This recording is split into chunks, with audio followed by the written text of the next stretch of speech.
Olá a todos, bem-vindos ao meu canal. De regresso então para resolver a sexta e última questão da frequência da componente P, que toca então no tema das funções. Quer dizer, aqui na questão número 6 é uma questão sobre, quer dizer, tem duas linhas, uma sobre continuidade e outra sobre, quer dizer, a aplicação do teorema da derivabilidade e continuidade. Quer dizer, na minha opinião, penso que esta sexta questão, por estranho que possas pensar, quer dizer, esta sexta questão é mesmo a questão mais fácil que tens aqui nesta frequência. É só saber os conceitos. Esta questão não tem mesmo nada de complicado. Repara nisto. Quer dizer, considera então a seguinte função que é dada aqui. Quer dizer, tens uma função por ramos. Quer dizer, para valores de x compreendidos entre 3 e 5, a função é dada por esta expressão, 1 sobre x menos 3. Para x exatamente igual a 5, f de x é igual a 1. E quer dizer, para valores x superiores a 5, a função está definida nesta forma. Quer dizer, o quociente entre a sétima raiz de x menos 5 sobre x. Questão 6.1. Estuda a continuidade de f de x no ponto x igual a 5. Quer dizer, aqui traz mesmo de saber a definição de continuidade de uma função num ponto. E basta que saibas isso. Quer dizer, então diz se, ou para, ou melhor dizer, atacando, né, jogando já o ataque, quer dizer, deves registrar isto. F de x, quer dizer, a tua função é contínua para x igual a 5, né, que eles estão a pedir, se e só se, quer dizer, se verificar esta igualdade. Quer dizer, a função só será contínua para x igual a 5 se o limite quando x tende para 5 da tua função, f de x, seja exatamente igual, quer dizer, à imagem dada pela função onde o x é 5, quer dizer, seja igual a f de 5. Se o limite da função quando x tende para 5 for igual ao f de 5, então concluis que a função é contínua. Se for diferente, concluirás então que não é contínua. Poderá até existir o caso nem sequer haver limite, e aí diz logo que não é contínua, ponto final. O que é que eu quero dizer com isto? Esta primeira, quer dizer, este primeiro termo que tu tens aqui da igualdade, quer dizer, o limite de f de x quando x tende para 5, quer dizer, este limite só existe se o limite quando x tender para 5, mais, quer dizer, quando te aproximas do valor de x, 5, mas por valores superiores a 5, de f de x, for exatamente igual ao limite da função, quer dizer, quando tu te aproximas por 5, mas por valores inferiores. Quer dizer, o limite só existirá, quer dizer, o limite de f de x quando x tende para 5, se os limites laterais coincidirem, tiverem exatamente o mesmo valor.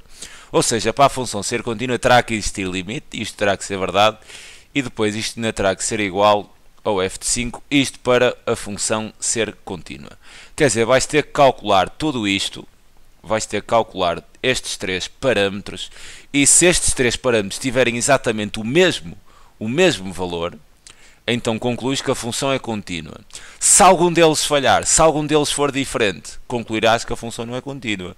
Quer dizer, até podes ter dois iguais, não é? Mas se um é diferente, quer dizer, concluís logo que não é contínua.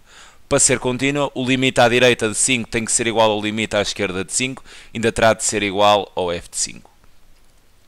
E agora aqui é mesmo uma questão de calcular os limites, nada mais.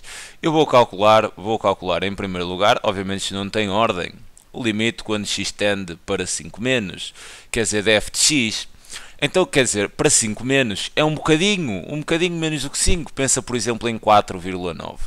Quer dizer, eu agora tenho aqui uma função por ramos, onde é que eu vou buscar esse limite? Né? Deve ser uma pergunta, quer dizer, epá, qual dos ramos é que vou usar? Vou usá-los todos? Vou usar só um? Qual? Mas se vou usar um, qual? Repara, quem há de mandar nisto é aqui a tendência do x. Se o x tende para 5 menos, quer dizer, tende para valores inferiores a 5. Quer dizer, tende para 5, mas por valores inferiores, tipo 4,8, 4,9, está a aproximar de 5, mas por valores inferiores. Então tu vais olhar aqui, quer dizer, para a existência aqui dos ramos, né? Para que valores de x é que estes ramos se encontram definidos. Repara, este terceiro ramo está definido para valores x superiores a 5. Bem, se tu queres... E só para esses, quer dizer, só está definido para valores maiores do que 5. 5,1, 5,2, 6, 7, 8, por aí em diante. Se tu te queres aproximar da função por valores inferior a 5, quer dizer, eu não vou usar este ramo, a função não está definida neste ramo para valores inferiores a 5. Aqui é exatamente para x igual a 5, mas eu não quero isso, eu quero me aproximar por valores inferiores a 5. Então repara, eu vou ter que usar aqui este ramo, né? Que é o que trata os valores de x entre 3 e 5. Se eu quero fazer uma aproximação assim por 4,9, eu vou ter que usar aqui este ramo.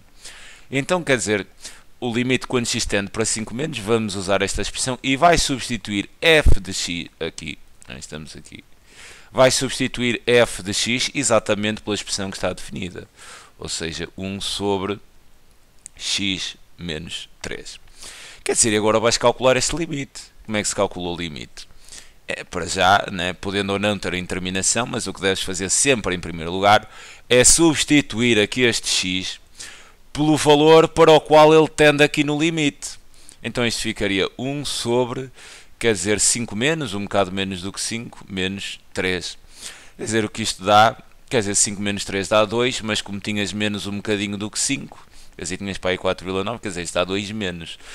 Então, este limite, quer dizer, vai bater exatamente em 1 meio. O limite quando x tende para 5 menos, de f de x, é exatamente igual a 1 meio. Em seguida, vamos calcular o outro limite. Este já está calculado, nem sequer deu determinação. Agora vou calcular aqui o limite quando x tende.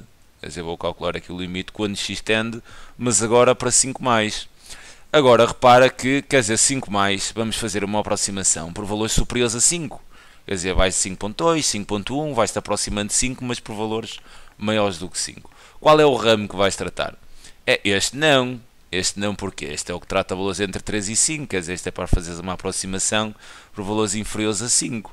Aqui é exatamente igual a 5, mas tu queres te aproximar por valores superiores. Então vais ter que tratar este ramo. Porquê este ramo? Porque a função f está definida para valores x maiores do que 5, superiores a 5, por esta expressão. Se queres estudar este limite, quando x tende para 5 mais, vais ter que usar este ramo, que é o que trata estes valores superiores a 5. Então colocas ali. Quer dizer, vamos estar o limite, quando x tende para 5 mais, da raiz, ou da sétima raiz, de x menos 5, sobre x. E vais calcular este limite, vais fazer a substituição. Eu não sei se está em terminação, quer dizer, substitui. Só se apanhas uma terminação do tipo 0 sobre 0, ou então infinito sobre infinito, ou então infinito menos infinito. Quer dizer, se apanhas um destes tipos, depois aqui no cálculo da substituição, terás que fazer assim umas estratégias um pouco mais complexas. Caso não apanhes nada disto, caso apanhes um valor real, é andar para a frente, né? Esse valor do limite. Agora, fazendo a substituição, quer dizer, vais ficar então aqui com a sétima raiz de um bocadinho mais do que 5, né? Menos 5, sobre, quer dizer, um bocadinho mais do que 5. É mesmo substituir o x pelo valor para o qual ele está a tender aqui no limite. O que isto daria exatamente a sétima raiz. Repara que um bocadinho mais do que 5 menos 5 dá um bocadinho mais do que 0. E aqui a dividir por 5 mais, quer dizer, a raiz de 0 é exatamente igual a 0, né? Isto dava então 0 sobre 5, o que dava exatamente igual a 0. Quer dizer, já estamos aqui com um problema, repara. O limite quando x tende para 5 menos deu 1 meio. O limite quando x tende para 5 mais deu 0. O que é que isto quer dizer? Quer dizer que este limite nem sequer existe, porque ele, para existir, os limites laterais teriam que dar o mesmo valor. Se nem sequer existe limite, a função já não será contínua. Mas mesmo assim, ok, ainda chegavas aqui e calculavas o f de 5 para isto ficar completo. Mas quer dizer, já não será contínua. O f de 5, quer dizer, o f de 5, tens que vir aqui à função e tens que ver onde, quer dizer, aqui é igual. Repara que o f de 5, o x, tem de ser mesmo 5. Então, só tens esta hipótese, que é onde o x é exatamente igual a 5. O que quer dizer que esta função f de x, quando x é igual a 5, ela é igual a 1. Então chegas aqui, quer dizer, o f de 5 é um valor, não é?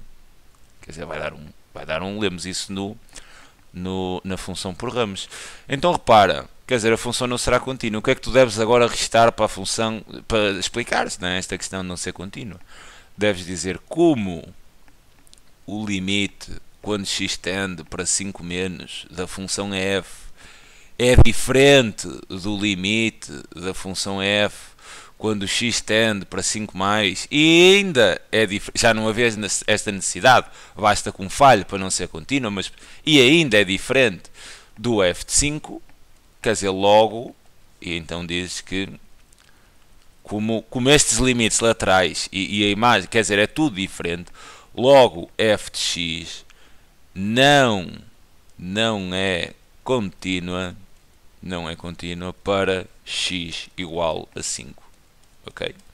Quer dizer, e esta primeira questão estaria então resolvida. Resolverei já de seguida, quer dizer, mas antes, o que é que deves reter aqui? Sempre que te perguntarem, a função é contínua para x igual a um valor qualquer, quer dizer, vais ter sempre a chave, né? A chave é tu avaliares se isto tem tudo o mesmo valor. Se os limites laterais tiverem o mesmo valor e ainda forem exatamente iguais à imagem da função para esse valor de x, se for tudo igual, a função é contínua. Se algum deles falhar, não é. Ok? É mesmo só isto. E repara, nestes limites nem sequer tinhas indeterminações. Isto era mesmo só substituir o x, nada mais. E saberes o conceito. Daí eu dizer que isto era extremamente acessível. Basta que saibas o conceito.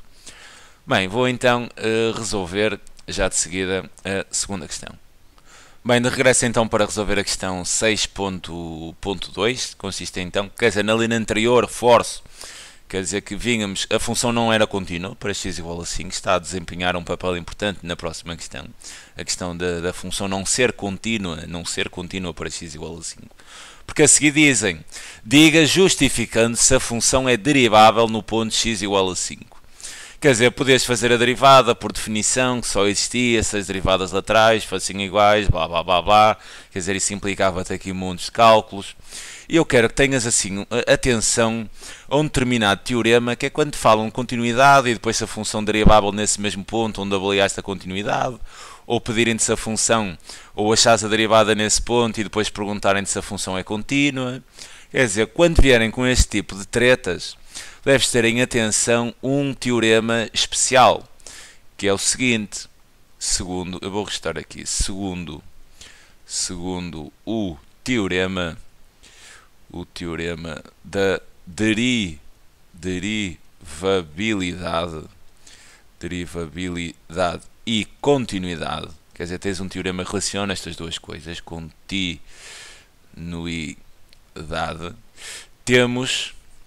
temos que, quer dizer, temos a seguinte ideia, né? É um teorema, né? Quer dizer, é dado como válido. Se, diz-nos o seguinte, este teorema da derivabilidade e continuidade, diz-nos o seguinte, se uma função é derivável num ponto, vou aqui assumir um ponto qualquer, quer dizer, derivável num ponto, quer dizer, x igual a A, então f de x é contínua para x igual a A. Quer dizer, tens um teorema que te diz exatamente isto, e obviamente nesta questão poderás enunciá-lo. Se uma função é derivável num ponto, exemplificando x igual a A, se ela é derivável nesse ponto, então podes concluir que a função é contínua. Quer dizer, desta afirmação, podemos tirar duas, podemos tirar outras, porque o que é que nós achamos na linha anterior? Que é contínua, não é bem isso que o teorema diz. A função, se é derivável, então é contínua. Será que se é contínua é derivável? Não podes tirar essa conclusão. É aí para te chamar a atenção a duas conclusões que podemos tirar deste teorema, desta afirmação.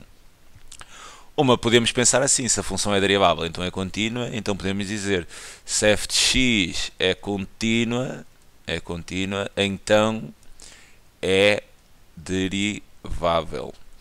Quer dizer, isto não é verdade, isto é errado. Tens, por exemplo, a função módulo, que faz aquele bico, né? Faz assim este ponto anguloso. Quer dizer, esta é uma função contínua, mas quer dizer, aqui no pó vértice a função não tem derivada, porque as derivadas laterais não tomam o mesmo valor. Quer dizer, isto seria uma conclusão errada que podias tirar deste teorema. Se a função é contínua, pode ou não ser derivável. Quer dizer, isto é uma questão de aplicação de lógica, mas isto é outra história. O que tu podes retirar daqui, que nos irá dar muito jeito, é, quer dizer, a negação disto, que é, se a função é derivável num ponto, então a função é contínua. O que eu posso concluir é, se f de x não é contínua em x igual a a, logo ela a função, né? Não é derivável em x igual a a. Quer dizer, é esta extração correta que podemos tirar deste teorema, né? E repara, tu na linha anterior concluíste que a função não era contínua para x igual a 5. A seguir perguntam-te, a função é derivável no ponto de x igual a 5? Então não, quer dizer, concluís logo que não. Então, em jeito de resposta, quer dizer, devias enunciar o teorema, devias dizer isto, quer dizer, eu vou retomar isto um pouco mais à frente. Devias começar aqui, segundo o teorema da derivabilidade e continuidade, temos que se uma função é derivável num ponto, x igual a a, então f de x é contínua para x igual a a. Logo, né, devias retomar assim aqui, eu vou retomar a resposta assim aqui, neste ponto. Logo, se f de x, a função, né, não é contínua para x igual a 5, isto foi determinado então na linha anterior, que a função não era contínua, então f de x não é derivável para x igual a 5. Ponto final, e o exercício estaria resolvido. Nem sequer precisavas de cálculos. Podias fazê-lo com cálculos, terminar a derivada, por definição, terias que fazer as laterais, quer dizer, isto e encher-te isto, cheio de cálculos. Quando vierem com esta treta, continuidade e derivável, né, assim em duas questões consecutivas para o mesmo valor de x, pensa sempre neste teorema, né? Ajuda a resolver assim questões de uma forma bastante simples. E quer dizer, esta questão estaria então resolvida. Eu peço desculpa nestes últimos vídeos estar assim um pouco afónico, mas ontem festejei bastante a vitória do meu Benfica no Dragão, quer dizer, gritei muito. Peço então desculpa por esta situação, mas voltarei a repetir sem dúvida, porque valeu mesmo a pena. Bem, resta-me então desejar-vos um bom Natal, e se tiverem dúvidas relativamente aos vídeos, deixem então uns comentários no YouTube, estão à vontade para isso, tendo tempo responderei a todos, ok? Vá, desde já então, um grande abraço.